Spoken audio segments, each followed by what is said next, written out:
A Mata Atlântica viu nascer o Brasil. Viu chegar as caravelas portuguesas em 22 de abril de 1500. Viu cair impérios. Viu cidades crescerem sobre as suas raízes. Viu o café desaparecer suas serras inteiras, a cana-de-açúcar derrubar suas várzeas e o concreto cobrir lentamente os seus rios e nascentes. E hoje, depois de mais de 5 séculos de presença humana intensa, do que era originalmente um manto verde contínuo, de horizonte a horizonte, restam apenas pedaços, pequenos, espalhados, mas vivos, e ainda guardando segredos que ninguém terminou de contar.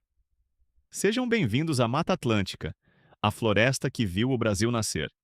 Em 22 de abril de 1500, quando as naus de Pedro Álvares Cabral chegaram à costa que hoje conhecemos como Brasil, a Mata Atlântica era um colosso vegetal. Ela cobria, em sua extensão original, aproximadamente 1.300.000 quilômetros quadrados de território. Estendia-se, sem interrupção, do litoral do Rio Grande do Norte até o Rio Grande do Sul. Avançava pelo interior, em alguns pontos, por até 300 quilômetros para dentro do continente. Cobria 15% de tudo o que viria a se tornar o território brasileiro. Era, em essência, o muro verde da costa atlântica do continente sul-americano. Uma das maiores florestas tropicais do planeta. E ao lado da Amazônia, uma das duas grandes catedrais biológicas do que viria a ser o Brasil. Os portugueses que ali desembarcaram não compreenderam imediatamente o que viam. Eles vinham de um continente que, 2.000 anos antes, também tinha sido coberto por florestas semelhantes, mas que, ao longo dos séculos, havia desmatado quase tudo para alimentar imperialismos, cidades, navios, fornalhas e exércitos. Quando esses europeus viram a Mata Atlântica em pé, com árvores de 40 metros de altura, com mais espécies de pássaros em um único hectare do que toda a Europa em todos os seus parques, eles imaginaram algo que, em muitos sentidos, eles próprios nem entenderam direito. Imaginaram um Éden. Imaginaram um paraíso. E começaram, em poucas décadas, a destruí-lo. A primeira grande devastação organizada foi o pau-brasil. E aqui há uma ironia histórica que merece destaque especial. A árvore que, ironicamente, viria a dar nome ao país inteiro era a primeira riqueza explorada pela colônia. O pau-brasil, ou Caesalpinia equinata, era usado pela indústria têxtil europeia para produzir um pigmento vermelho profundo que era altamente valorizado. Em poucas décadas após a chegada portuguesa, dezenas de milhões de árvores foram cortadas e levadas para a Europa. A espécie ficou tão rara que, no século XIX, ela já estava praticamente extinta na natureza. Hoje, o pau-brasil, símbolo do país que recebeu seu nome, é uma das árvores mais ameaçadas do bioma. Resta menos de 5% de sua área de distribuição original. Antes dos portugueses chegarem, a Mata Atlântica brasileira abrigava aproximadamente 5 milhões de seres humanos, distribuídos em centenas de povos indígenas diferentes. Os tupinambás dominavam grande parte do litoral. Os tabajaras, os caetés, os carijós, os goitacazes e dezenas de outros grupos viviam em aldeias semipermanentes na floresta, praticando agricultura de coivara, caçando, pescando, coletando frutos e raízes.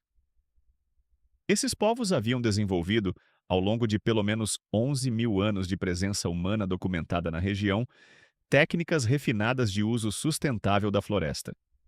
Plantavam mandioca em pequenos roçados rotativos. Cultivavam milho, amendoim, abóbora, batata doce. Sabiam onde encontrar mel, raízes medicinais, frutos sazonais. E nunca, em 11.000 anos, conseguiram desmatar a floresta. Em parte porque suas tecnologias eram limitadas, mas em parte também porque seus sistemas culturais e religiosos limitavam ativamente a exploração. Para os tupis e demais povos da floresta, ela era a casa de espíritos e ancestrais. Cortar uma árvore sem motivo era um ato religioso, um pedido de licença a deuses ancestrais. Para eles, a Mata Atlântica não era um recurso econômico. Era um lar compartilhado com seres invisíveis. E essa atitude espiritual, que pode parecer ingênua para olhos modernos, na prática garantiu a preservação do bioma por mais de 100 séculos, o que os europeus destruíram em 200 anos. Mas o pau-brasil foi só o começo. Depois vieram o engenho de cana-de-açúcar no Nordeste, com a derrubada de florestas inteiras para abrir várzeas de plantio. Depois veio o ciclo da pecuária, com a abertura de pastagens em regiões íngremes. Depois veio o café, no século XIX, devastando as serras do Sudeste, do Rio de Janeiro até São Paulo. Depois vieram as ferrovias, depois vieram as cidades, depois vieram as estradas, depois vieram os condomínios fechados, depois vieram as plantações de soja. E ciclo após ciclo, a Mata Atlântica foi perdendo área. Lentamente. Inexoravelmente. Hoje, segundo dados consolidados da Fundação SOS Mata Atlântica, do INPE e da rede MAP Biomas, restam apenas 24% da floresta original. Apenas 24%. E desses 24%, somente 12,4% são florestas maduras e bem preservadas. O restante são fragmentos secundários, capoeiras recentes, áreas em recuperação que ainda não atingiram o estágio de floresta plenamente funcional. É como ver o resto de uma catedral antiga depois de séculos de demolição. As paredes ainda estão de pé, as colunas ainda sustentam o teto. Mas a maior parte da estrutura dos seus mosaicos, das suas decorações milenares, já se perdeu para sempre. E ainda assim, mesmo nesses 24% restantes, a Mata Atlântica continua sendo um dos lugares biologicamente mais ricos do planeta inteiro. Em termos de plantas, a Mata Atlântica abriga aproximadamente 20.000 espécies, das quais cerca de 8.000 são endêmicas. Endêmicas significa que não existem em mais nenhum outro lugar do planeta, apenas ali. Por hectare, a Mata Atlântica é, ao lado da Amazônia, uma das florestas mais diversas do mundo em diversidade vegetal. Cientistas registraram, em alguns trechos, mais de 400 espécies arbóreas em um único hectare. Para comparação, todo o continente europeu tem aproximadamente 500 espécies arbóreas em toda a sua extensão territorial. Em termos de fauna, a Mata Atlântica abriga aproximadamente 850 espécies de aves, sendo 160 delas endêmicas, 370 espécies de anfíbios, sendo 183 endêmicas, 200 espécies de répteis, 270 espécies de mamíferos e 350 espécies de peixes que dependem dos rios e córregos do bioma. Cada um desses números é, em si, espetacular. Mas o que torna a Mata Atlântica realmente singular é a sua taxa de endemismo. A proporção de espécies que só existem ali e em nenhum outro lugar do mundo. Em alguns grupos taxonômicos, essa taxa ultrapassa 50%. É um dos hotspots de biodiversidade mais importantes do planeta. Há também na Mata Atlântica uma das maiores diversidades de borboletas do planeta. Cerca de 2.000 espécies de lepidópteros diurnos voam pelos seus fragmentos, sendo cerca de 250 endêmicas. Cada uma delas é, em si, uma obra de arte natural. As borboletas azuis do gênero Morpho, com suas asas iridescentes de até 15 centímetros de envergadura, são frequentemente apontadas como uma das visões mais espetaculares que a natureza oferece a um observador desavisado caminhando por uma trilha florestal. Esses pequenos cintilantes de cobalto, ao voarem em meio à mata fechada, parecem fragmentos do céu se movendo entre as folhas. E são, por sua presença ou ausência em uma região específica, um dos melhores indicadores biológicos da saúde de uma floresta tropical úmida. E entre todas as criaturas desse bioma, há uma que merece destaque absoluto. Uma criatura que se tornou, simbolicamente, a face viva da fragilidade desse ecossistema. Uma criatura que é, ao mesmo tempo, fonte de orgulho e de tristeza para os brasileiros que conhecem sua história. O muriqui. O muriqui do norte, cientificamente conhecido como Brachyteles hypoxanthus, é o maior primata das Américas, maior do que os macacos-aranha, maior do que os búgios, maior do que qualquer outro primata existente em todo o continente americano, do Alasca ao extremo sul do Chile. Um muriqui adulto pode pesar até 15 quilos. Tem braços longos, cauda preensil, pelos avermelhados e dourados. E vive exclusivamente na Mata Atlântica, em uma faixa cada vez mais estreita entre os estados de Minas Gerais e Espírito Santo. Mas o que torna o muriqui ainda mais especial é o seu comportamento social. Os muriquis vivem em sociedades praticamente pacíficas.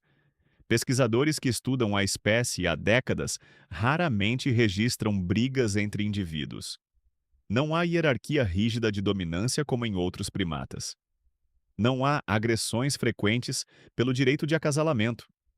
Os muriquis convivem, alimentam-se juntos, se acariciam, dormem amontoados e parecem ter desenvolvido, ao longo de milhões de anos de evolução, uma das estratégias sociais mais cooperativas que existem entre primatas. Para alguns pesquisadores brasileiros e internacionais, eles são, em alguns sentidos comportamentais, uma das espécies mais civilizadas da face da Terra atual. E ainda assim, o muriqui do norte está prestes a desaparecer. Em todo o planeta, restam menos de 1.000 indivíduos da espécie. 1.000. Espalhados por apenas 12 localidades fragmentadas da Mata Atlântica. Em 2016, o muriqui do norte foi listado entre os 25 primatas mais ameaçados de extinção em todo o mundo, em um inventário publicado pela União Internacional para a Conservação da Natureza, a IUCN. Sua sobrevivência depende hoje da conservação ativa dos poucos fragmentos de floresta onde ainda existe e da criação de corredores ecológicos que permitam reconectar populações isoladas para evitar a inbreeding genética. Existem ainda outros números que ajudam a entender a relevância dos muriquis. Eles vivem em média entre 25 e 30 anos na natureza. As fêmeas amadurecem sexualmente apenas aos 7 ou 8 anos de idade. Cada fêmea pare apenas um filhote por gestação, com intervalos de 3 a 4 anos entre nascimentos. Isso significa que, em comparação com outros primatas, a taxa de reprodução dos muriquis é muito baixa. E é por isso que, mesmo quando uma área é protegida, a recuperação populacional da espécie acontece muito lentamente. Cada filhote nascido em uma estação biológica é, em si, um pequeno milagre. Cada morte representa um retrocesso considerável para a estratégia de conservação. A pesquisadora Karen Stryer, da Universidade de Wisconsin, dedicou mais de 40 anos da sua vida ao estudo dos muriquis. Sua estação de pesquisa na Estação Biológica de Caratinga, em Minas Gerais, é considerada uma das estações de campo de primatologia mais antigas e produtivas do mundo. Stryer identificou comportamentos cooperativos únicos entre os muriquis, demonstrou cientificamente a baixa agressividade da espécie e tornou-se uma das principais defensoras internacionais da sua conservação. Em seu livro Beyond the Apes, ela descreve os muriquis como uma das alternativas evolutivas mais fascinantes às sociedades hierárquicas que dominam o resto do mundo primata. Estudos recentes projetam que, sem ações urgentes de conservação, o muriqui do norte pode perder até 61% de seu habitat até 2090, o que na prática condenaria a espécie à extinção definitiva neste século. E o muriqui do norte não está sozinho. O mico-leão-dourado, exclusivo da Mata Atlântica do estado do Rio de Janeiro, esteve à beira da extinção nos anos 80 com menos de 200 indivíduos. Conservacionistas conseguiram reintroduzir a espécie e hoje a população se aproxima dos 2.500. Mas continua dependendo de programas ativos de conservação. A onça-pintada, predador de topo da floresta original, restou em apenas algumas dezenas de indivíduos no bioma da Mata Atlântica, com populações isoladas em fragmentos do Espírito Santo, do norte do Rio de Janeiro e do Vale do Paraíba Paulista. Sua extinção total da Mata Atlântica é considerada uma probabilidade real nas próximas 2 décadas. a jaguatirica de pelagem dourada com manchas pretas características, a anta, o lobo-guará, a preguiça de três dedos, o macaco bugio, a harpia. Cada uma dessas espécies está, em alguma medida, ameaçada. Algumas seriamente, outras criticamente. Se você está curtindo essa expedição pela Mata Atlântica, deixa um like aqui embaixo. Esse vídeo levou semanas para ficar pronto, e cada like ajuda a continuar existindo. De verdade, faz total diferença para a gente. Mas a Mata Atlântica não é apenas o passado e o presente da biodiversidade brasileira. Ela é também, e talvez principalmente, a infraestrutura ecológica que sustenta a vida humana do Brasil contemporâneo. A Mata Atlântica cobre apenas 15% do território brasileiro, mas dentro dessa pequena fração geográfica vivem 72% da população nacional. Mais de 150 milhões de brasileiros vivem dentro do bioma. As cidades de São Paulo, Rio de Janeiro, Belo Horizonte, Curitiba, Porto Alegre, Salvador, Recife, Fortaleza, todas as grandes capitais do litoral e do sudeste do país estão sobre o que um dia foi Mata Atlântica e dependem diariamente dos serviços ambientais que os fragmentos remanescentes ainda prestam. Esses serviços incluem, em primeiro lugar, o abastecimento de água potável das maiores cidades brasileiras. Cerca de 80% do produto interno bruto brasileiro é gerado em regiões que dependem de bacias hidrográficas conectadas à Mata Atlântica. Os reservatórios que abastecem São Paulo, como o Sistema Cantareira, dependem das nascentes preservadas em fragmentos serranos. Os sistemas hídricos que abastecem o Rio de Janeiro, Belo Horizonte e Curitiba dependem da floresta para reter umidade, regular vazão de córregos, evitar erosão. A relação entre a Mata Atlântica e a água potável do brasileiro urbano contemporâneo é, em termos práticos e literais, vital. Sem floresta protegida, não há reservatório alimentado por nascentes. Sem reservatório, não há água na torneira. É uma equação que poucos cidadãos das grandes cidades conseguem visualizar, mas que sustenta diariamente o funcionamento da nação inteira. A Mata Atlântica regula também o clima local, fenômeno particularmente importante diante das mudanças climáticas globais.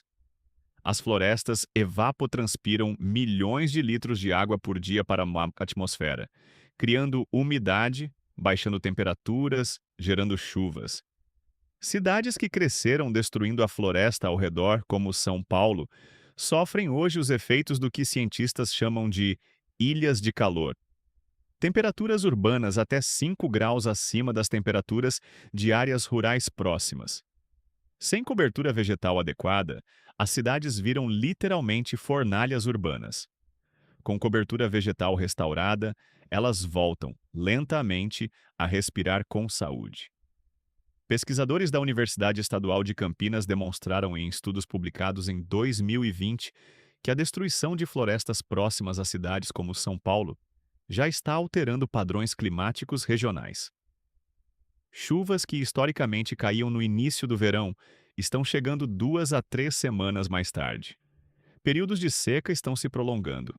Eventos climáticos extremos como tempestades violentas e granizo estão se tornando mais comuns.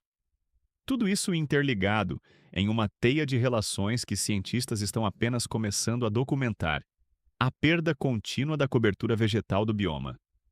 A Mata Atlântica também sustenta-se a agricultura e a pesca.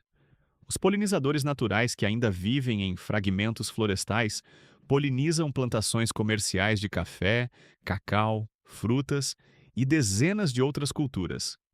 Sem polinizadores, sem produção. Os rios que correm desses fragmentos sustentam atividades pesqueiras costeiras. As cadeias tróficas que mantêm o equilíbrio ecológico evitam pragas agrícolas. É uma teia de relações em que tudo depende de tudo, e onde a destruição de um elo afeta, em cascata, todo o sistema. Mas há uma boa notícia. Talvez a primeira notícia genuinamente otimista sobre a Mata Atlântica em décadas inteiras. Em 2025, dados da Fundação SOS Mata Atlântica e do INPE registraram uma queda de 28% no desmatamento anual do bioma, em comparação com 2024. A área desmatada anualmente caiu, em apenas um ano, de 53.303 hectares para 38.385 hectares. E pela primeira vez em 40 anos de monitoramento sistemático, o desmatamento anual ficou abaixo dos 10.000 hectares em alguns meses. É uma queda significativa. É um avanço. É uma demonstração de que políticas públicas, fiscalização ambiental, programas de restauração florestal e ações da sociedade civil podem sim fazer diferença. Há também movimentos espontâneos da população que merecem reconhecimento. O fotógrafo Sebastião Salgado e sua esposa Lélia Wanig Salgado iniciaram em 1998 o Instituto Terra na fazenda da família em Aimorés, Minas Gerais. Em 25 anos, eles plantaram mais de 3 milhões de mudas em uma área de 800 hectares, transformando uma fazenda completamente degradada em uma das reservas particulares mais bem-sucedidas de recuperação florestal do bioma. O documentário O Sal da Terra, dirigido por Wim Wenders e Juliano Ribeiro Salgado, capturou parte dessa transformação. E hoje o Instituto Terra serve como modelo de referência para projetos de restauração em todo o mundo. Há também outros projetos de restauração florestal, em curso em todo o bioma. Em Minas Gerais, plantios de mudas nativas estão recompondo as margens de córregos do Vale do Rio Doce, devastado pelo rompimento da barragem de Mariana em 2015. No Espírito Santo, ONGs locais já plantaram dezenas de milhões de árvores nativas em corredores ecológicos. Em São Paulo, projetos como o Plantando o Futuro estão restaurando matas ciliares em todo o estado. Em Santa Catarina, dezenas de reservas particulares do patrimônio natural, conhecidas como RPPNs, foram criadas por iniciativa privada e protegem hoje mais de 50.000 hectares de mata em estágio avançado de regeneração.